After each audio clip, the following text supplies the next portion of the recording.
occasionally I ask it. I know it's more than struggling, anticipating the casket. Reap what we sow, trying to fill up my basket. Life's a plantation, I self-law and master.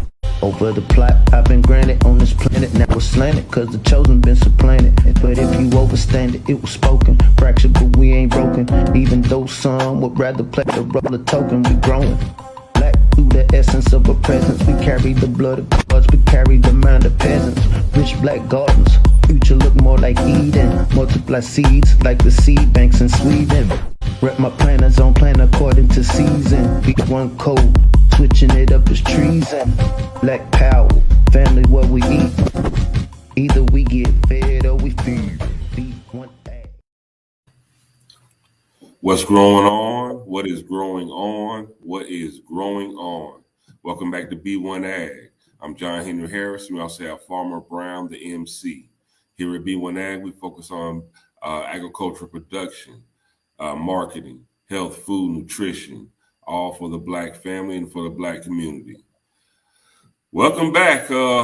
Technical difficulties yesterday. Facebook was out and a few other social media platforms, they were out. And, we're happy to be back in this space and be able to present to you today with B1 Ag. Today, we're going to talk about baby food. Now, baby food is something that's been marketed to us, and it's very important because, we're nurturing our babies and we want them to grow and be healthy. But there is a known problem with baby food, and that is the heavy metals that are in baby food and the effects it has on the development of our children. So today we're going to tackle this story and hopefully inform you to make better decisions when it comes to what do we feed our kids. And we're going to have we're going to really discuss what we're feeding our kids as far as food, but we also need to make sure that, we feed our kids socially and spiritually as well. So today the subject is heavy metals in baby food may cause ADHD and autism. Farmer Brown, what do you got to say about what we're feeding our children? The feed. First, I'd just like to say peace to the B1 family. Hope everybody's doing well. Hope it wasn't too many people that had anxiety. The 5 to 8 hours shutdown of Facebook.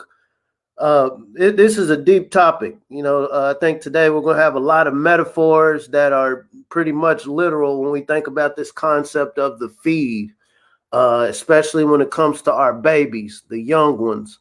When you're talking about rules of engagement, especially when you're talking about war, in the past, generally, you don't attack the elders in the community or village, and you keep the babies out of it. But I think when we think about, the drama with Facebook, they have the whistleblower talking to Congress right now, giving a report, just talking about how deeply Facebook and, related social media sites are feeding certain thoughts into these young people. And today I thought it was very interesting when you had brought this to my attention about the baby food. I had done my studies before my twins were born. We were very dedicated to, we wanted to make sure we fed them natural foods. And I think this story right here only further cements the reason why we need to protect the feed. And this is also an opportunity for local producers as we have this conversation about how do we localize our food systems and make it rain on some Black producers.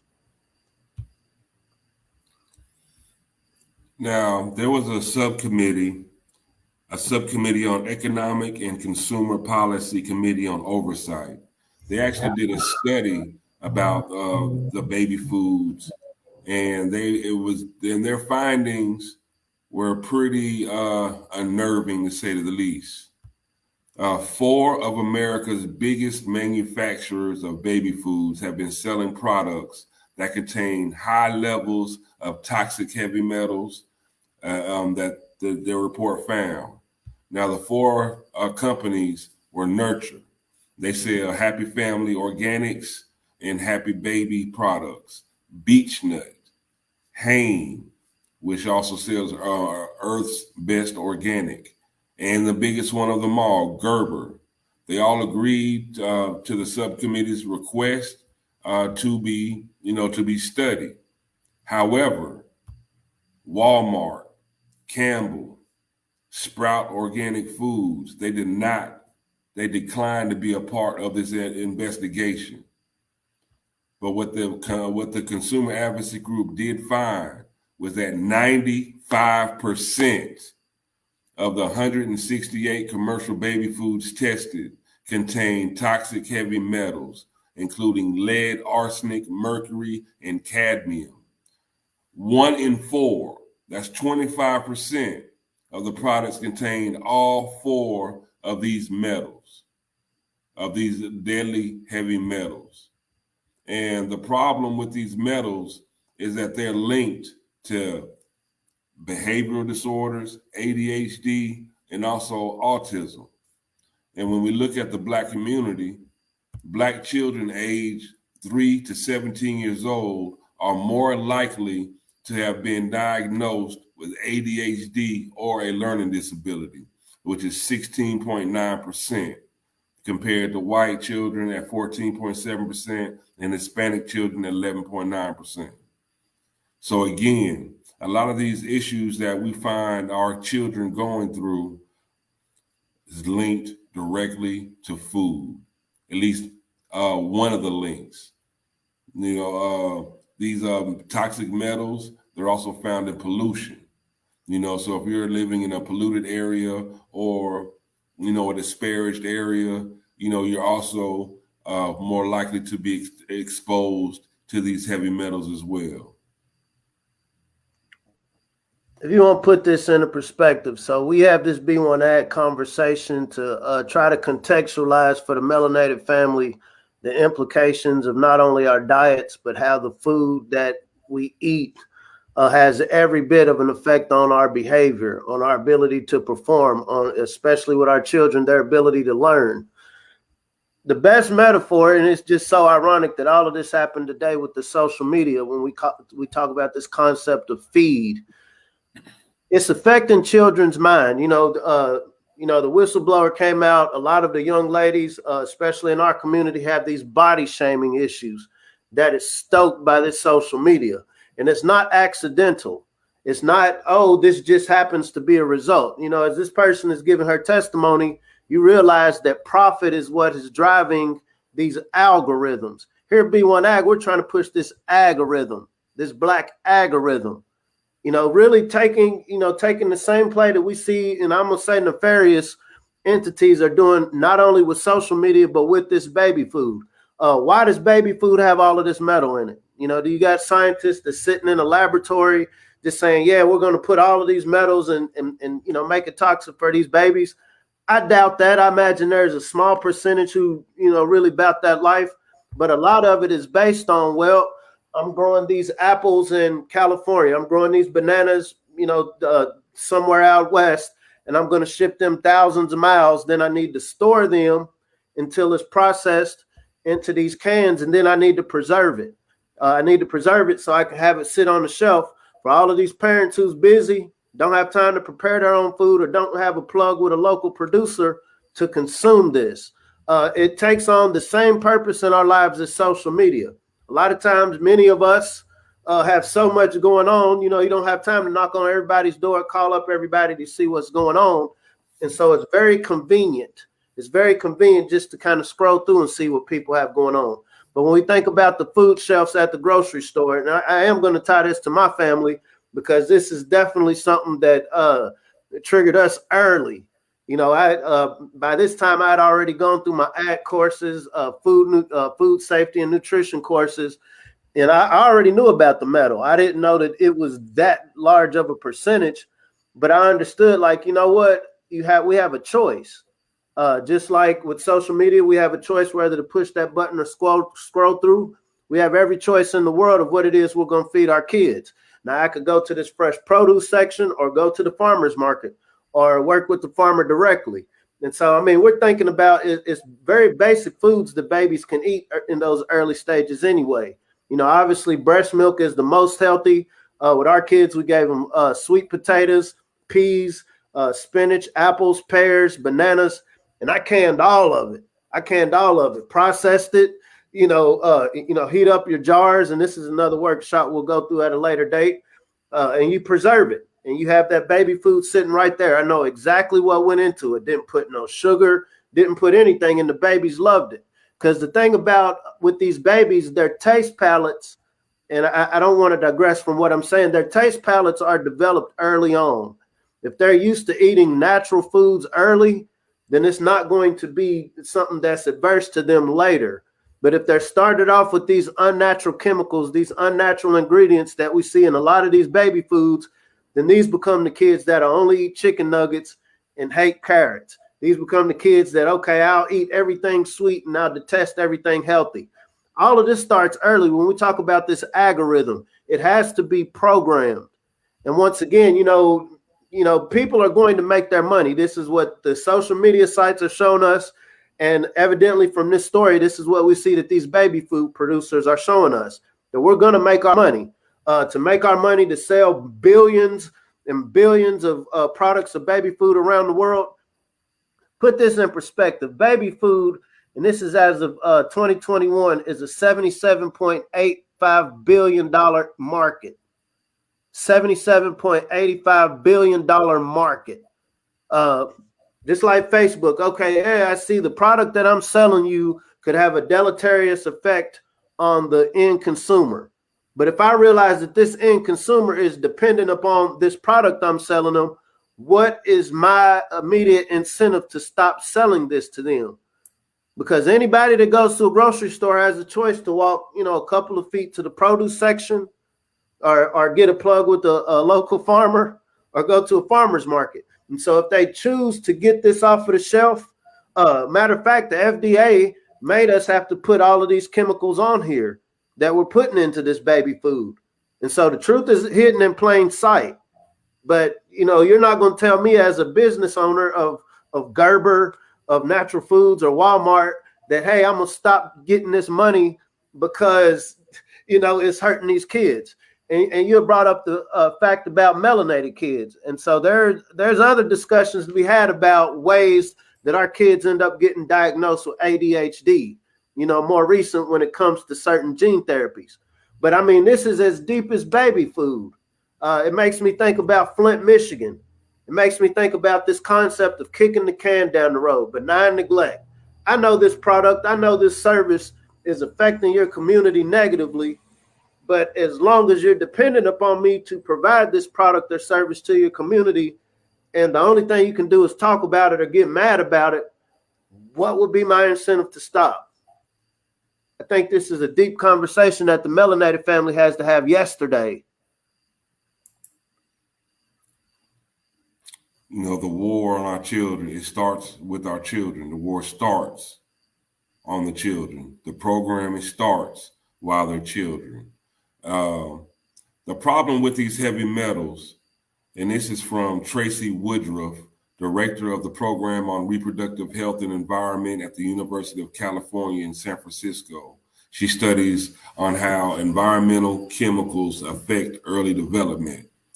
She says the problem is there's no safe level of lead.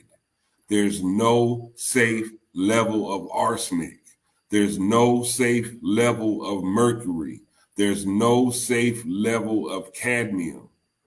Now, of course, the risk is lower if you have less amount. But I think the question people are concerned about, what parents are going to say, is it going to harm my baby? It's hard to really know, she said. What we do know is that doing certain things can ameliorate the risk. A diet that's rich in fruits and vegetables and proper nutrients can help protect against some of these adverse health effects, like from lead.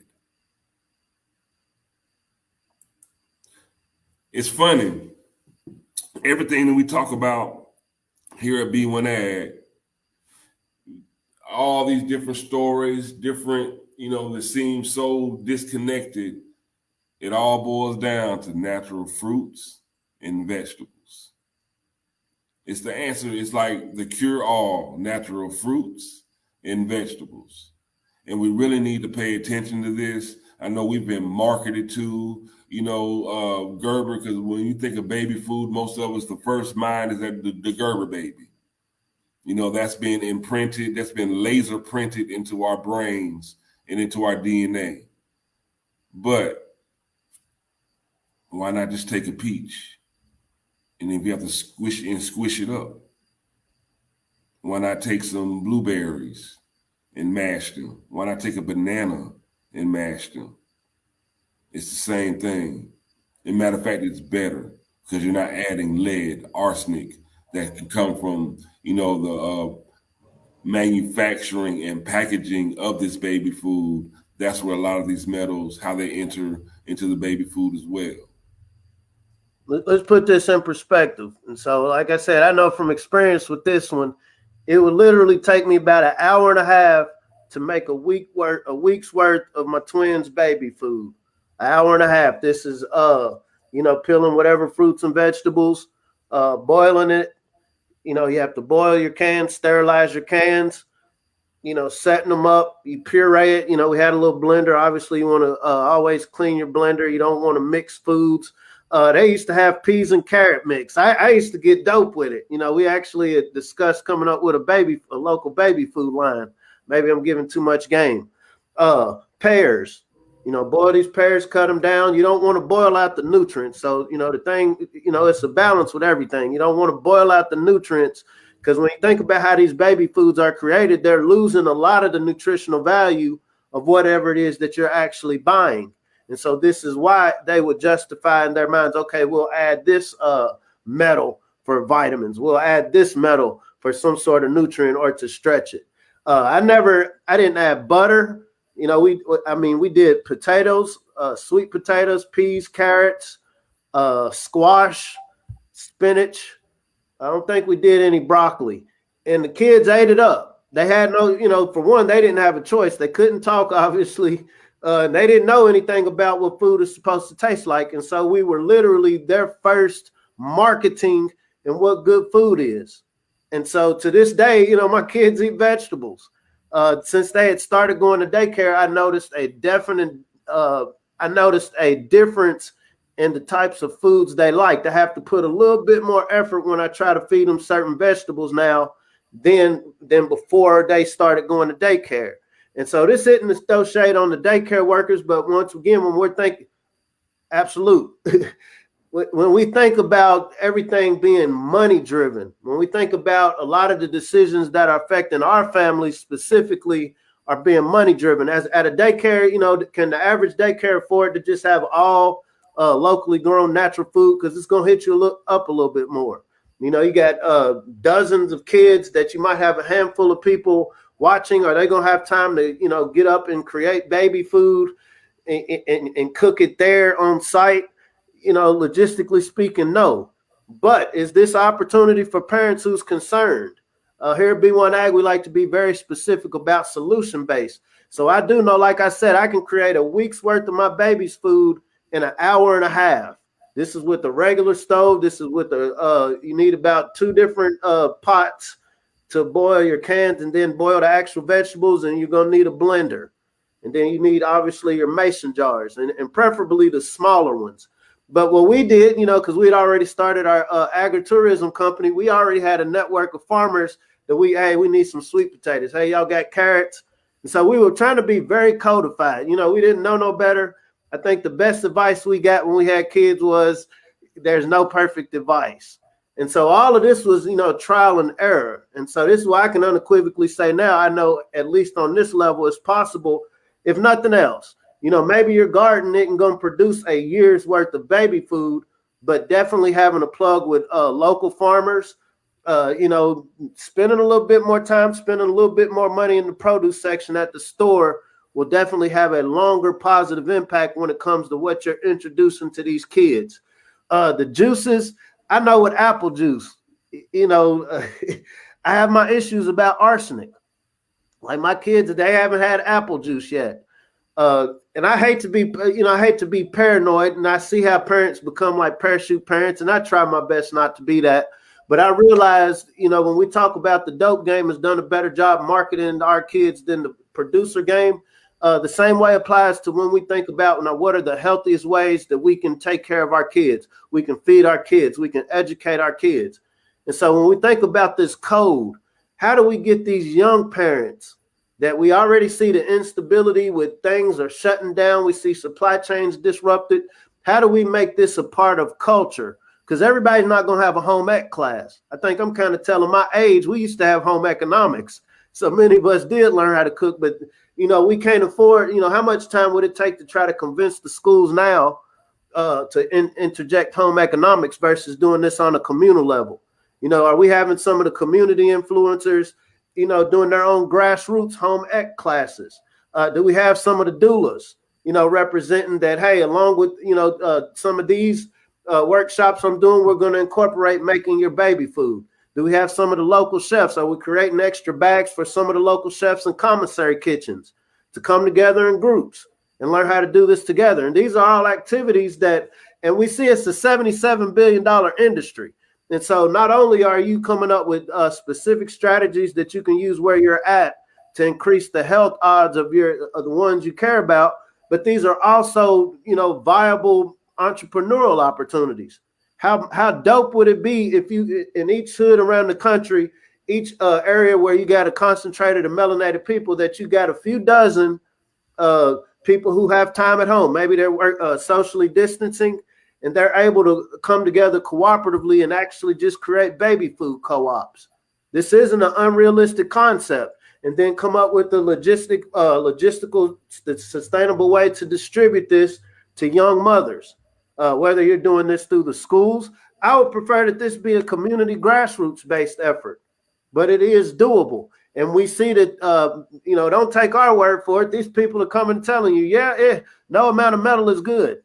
And the only way to assure the metal is not going into your baby food, the feed, is preparing it ourselves.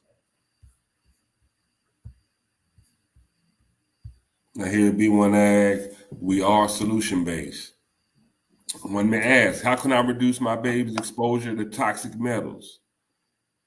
One, serve a variety of foods. And this information comes from healthychildren.org. Serve a variety of foods. Give your child a well-balanced diet that includes a variety of fruits, vegetables. Wash in cool water before preparing and serving. Grains and lean protein. Eat a variety of healthy foods that are rich in essential nutrients, can lower the exposure to toxic metals and other contaminants found in some foods. Read the labels. Multi-ingredient baby foods may be a good option, but be aware that they may have the same first or second ingredient. Different flavor blends like kale and pear and spinach and pumpkin, for example, may actually both have sweet potatoes as their first ingredient. It's important to read the ingredients label to make sure that you're offering a true variety of foods. Now, this is where most of the metal is in baby foods, is they're actually in the baby rice, like the infant cereals. Fortified infant cereals can be a good source of nutrition for babies, but rice cereal does not need to be the first or only cereal used. Rice tends to absorb more arsenic from groundwater than other crops.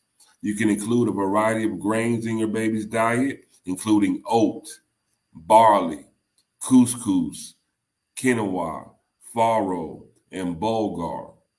Multigrain infant cereals can be a good choice. Avoid using rice milk and brown rice syrup, which is sometimes used as a sweetener in processed baby foods. These are just some practical things that we could do. But again, make your own baby food. It's not hard. I got to throw a shameless plug. When you told me about this article, I'm like, oh man, because here at B1 Ag, this is a labor of love. This is a huge conversation that we realized that good morning, Sister Moffitt. This is a conversation we know we need to have. But when we talk about marketing, I don't know if the family can see this. And so this is a book I wrote. This is when we first had our kids. I had a couple of weeks off for family leave, embedding in their mind. My children used to eat on this book, Pudgy's First Foods. One of the things with them, I wanted them to see themselves. This is when they're pudgy. They're a lot bigger and vicious now. But this is them sitting on the counter as we're making their food. But this is actually a resource. It's actually an educational book. It's poetry. And, we'll give a little bit more information about it later. But it actually goes through the process of how to actually create your own baby food. And what I'm saying to say, when we think about the shutdown with Facebook, when we think about how delicate, our ability to get online and just look for the things we want, it could be cut off just with a button. So this is something you could do on Amazon KDP. You can literally, I think you have to have a minimum of about 24 pages, but you can literally, work with local artists or just take regular pictures and create your culture around your home. Right now, I'm one of my kids' favorite superstars, Farmer Brown, because they've seen little CD covers, they've seen little posters. We definitely appreciate it. And more than anything, they've seen images of themselves on at least 5 different books that they read, talking about ABCs, talking about colors, but they see pictures of themselves. It's nothing like, seeing their faces light up. This is me, this is sister. And this is something we can do when we think about coming up with unique streams of revenue, not only about making the money, but really creating this culture within not only our homes, but our communities. This is something that's feasible. It costs you $0 to set up an account on Amazon KDP. As we're at home watching all of these mandates, as we're at home watching all of these changes go on around the world, while we still do have time. And that's some of the baby food. We have beets, like I said, pears, sweet potatoes, really creating a culture, not just what they're eating, but visual. Like I said, it warmed my heart when my kids would actually try to eat on the book. They would actually chew on the book because it was tasty looking. These companies that we talk about, when we talk about Gerber, when we talk about Jolly Green Giant, when we talk about all of these companies that produce food, they understand a science of color. They know that certain colors are going to entice your appetite. They understand if I can make this, and these are jobs now, as we're shooting this, we're talking about code. So maybe you're not a producer, but you're artistically inclined. When you go to a store, what's going to make you buy one can of peas versus another can of peas? And you got the same amount of money, you're not really worried about how much money you're spending. It's going to be the aesthetic of it. And so they understand making it look all shiny and puffy. The kid is going to point to it. Mom, I want that. And so these companies understand the science of the average parent ain't going to tell their kid no. And so let me take these little toxic concoctions that I'm putting together and put this very pretty, beautiful package together. And these kids are going to jerk in mom or dad's arm and tell them to buy it. And so saying that to say, how can we apply this to creating this B1 algorithm that serves our community? Definitely, we're pushing the black algorithm. We're pushing this algorithm. All healthy, natural fruits and vegetables. It can help us grow in all other facets of life because it all starts with what we eat, what we put into our bodies. This is our health. This is our energy. This is our lifeline, the food. And we need to make sure that we are putting the best foods in our body to have the best results in life. And again, this is a great book. Farmer Brown, he's a children's author, great author, period. And this is a great product. Again, this is Pudgy's First Foods. It is on Amazon.com. And I would like to play for y'all just a short advertisement for this book, just to give you more information about this book. We need to feed our babies well. We need to make our own baby food, but also feed our babies great information. It's not just about food, but it's also about feeding them great information.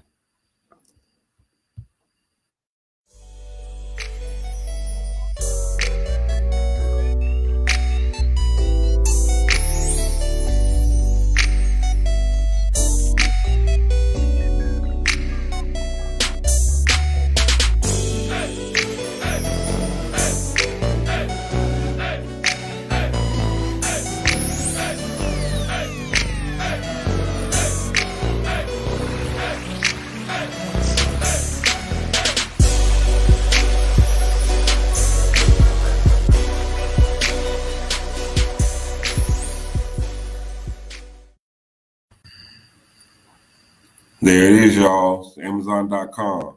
And how can Farmer Brown, the MC, let them know how they can find your books on Amazon? You can go to Amazon.com for this particular book, Pudgy's First Food. My Goodman name is Trevor Claiborne. And so when you go to Trevor Claiborne Amazon books, you can find some of my other kids' books. Like I said, we're very intentional about the imagery that our children see. They need to see themselves as the leaders of conversations. They need to see themselves as not the sidekicks, but the main characters.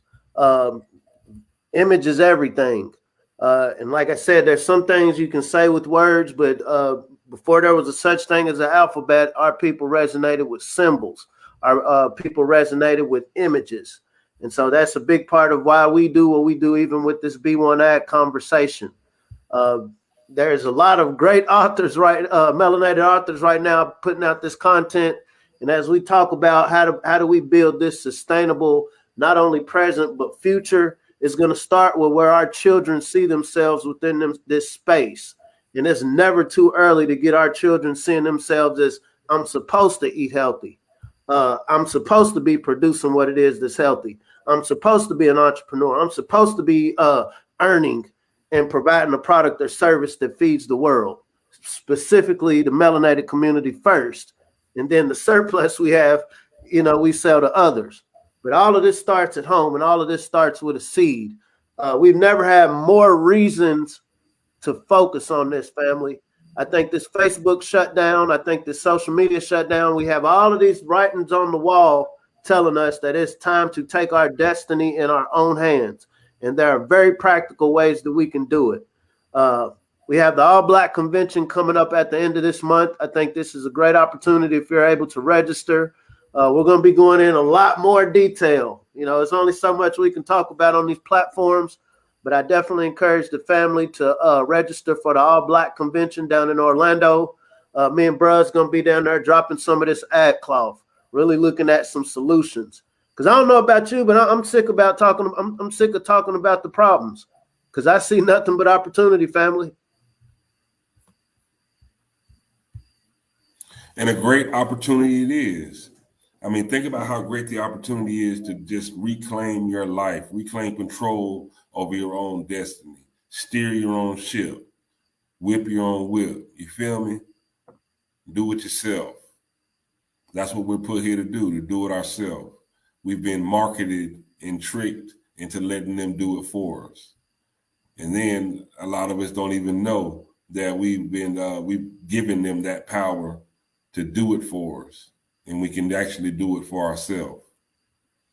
It's been a great conversation today.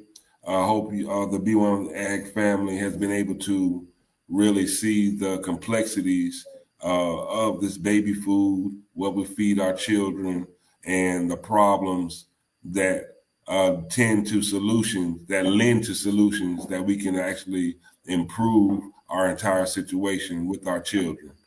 Again, these toxic metals, these heavy metals that are found in baby food, they cause these behavioral problems, ADHD, autism.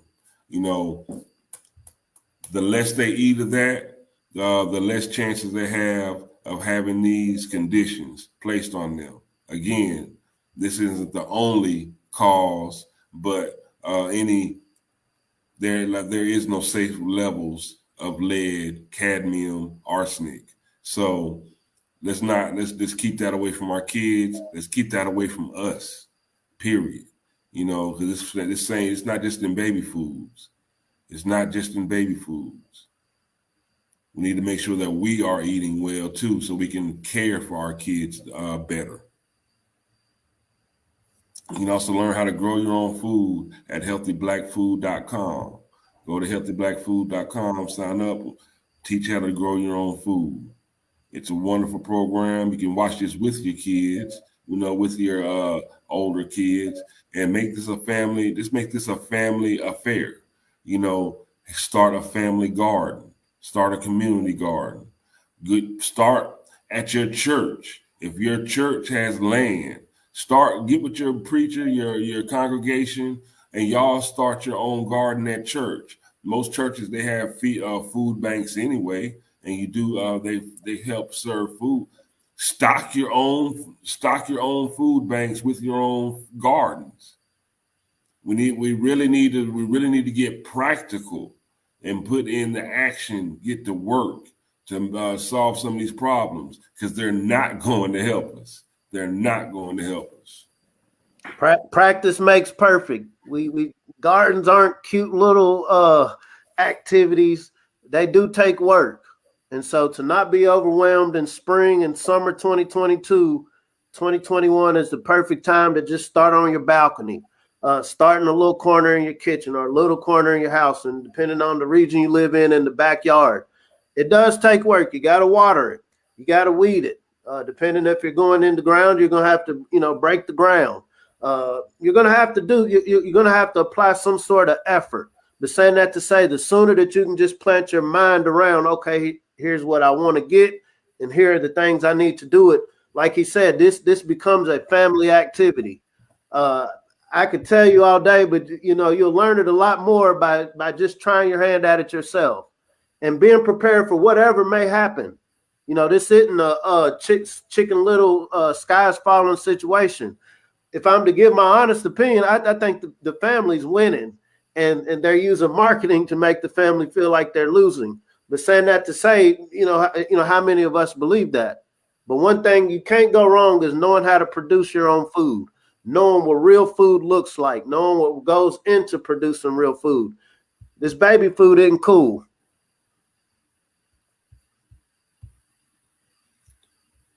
It's not cool at all. But, thankfully, there's always an answer. There's always an answer. There's always a solution. And that solution is to grow your own food, prepare it yourself. Again, push this Black algorithm. We need to get back to agriculture. We need to participate.